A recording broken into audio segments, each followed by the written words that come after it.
o el movimiento propiamente dicho. Aristóteles considera que la materia y la forma son las causas intrínsecas del cambio.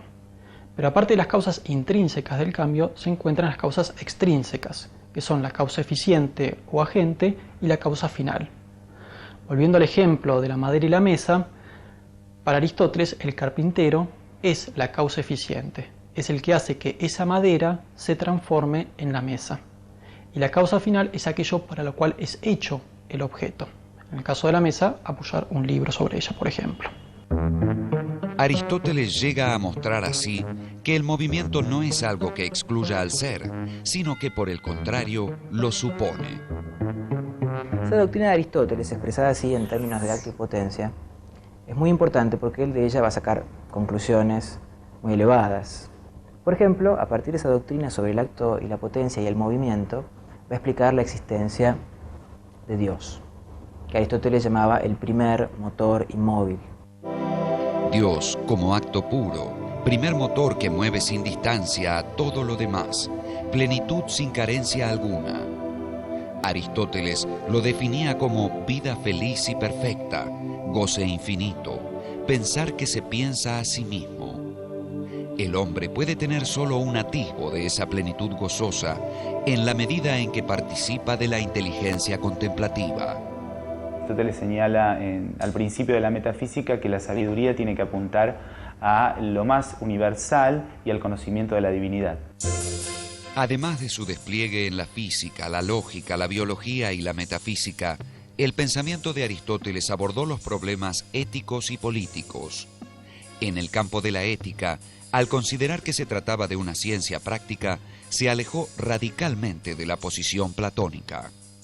No se trata de ver en qué consiste la virtud al estilo socrático, qué es en sí la virtud, sino encontrar la manera de hacernos virtuosos. O sea, es muy importante el tema del hábito, el tema de la práctica, formar el carácter, el ethos a partir del hábito. En cuanto a la política, Aristóteles entendió que era la continuación y culminación de la ética. No intentó proponer algún tipo de gobierno ideal. No se trataba de hablar de la ciudad perfecta, sino de la mejor ciudad posible. Para ello, partió de la convicción de que el hombre es naturalmente un ser social o político que necesita de los otros y que establece con los otros tensiones y acuerdos, conflictos y equilibrios.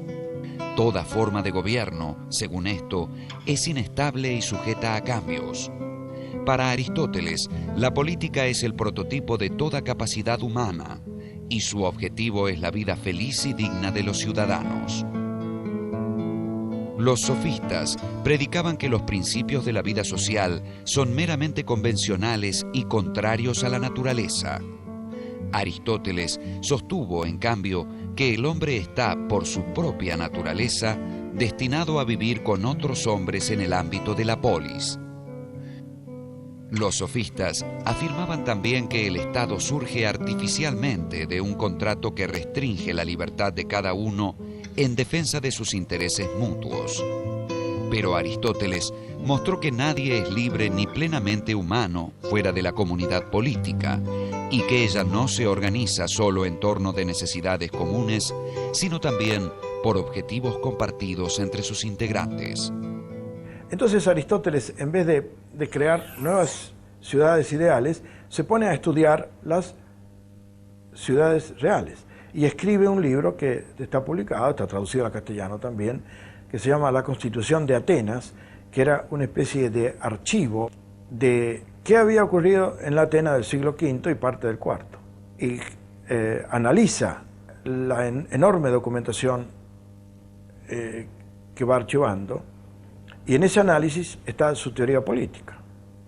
La teoría del equilibrio entre las fuerzas, la teoría del equilibrio entre la posesión económica de los ciudadanos, la teoría de la relación entre monarquía, aristocracia y democracia, donde no aparece un programa absoluto, es decir, ideal.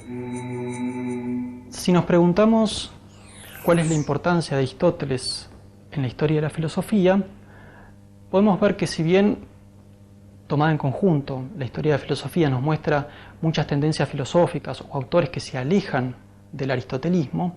Al mismo tiempo, o en última instancia, observamos que siempre hay un retorno a la filosofía aristotélica. Es decir, que la filosofía de Aristóteles es una continua fuente de inspiración para los filósofos.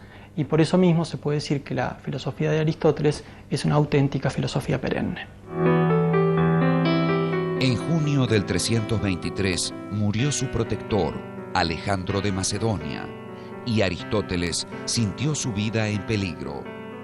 Ya el maestro de Platón, Sócrates, había sido condenado a muerte por los atenienses en el año 399 a.C.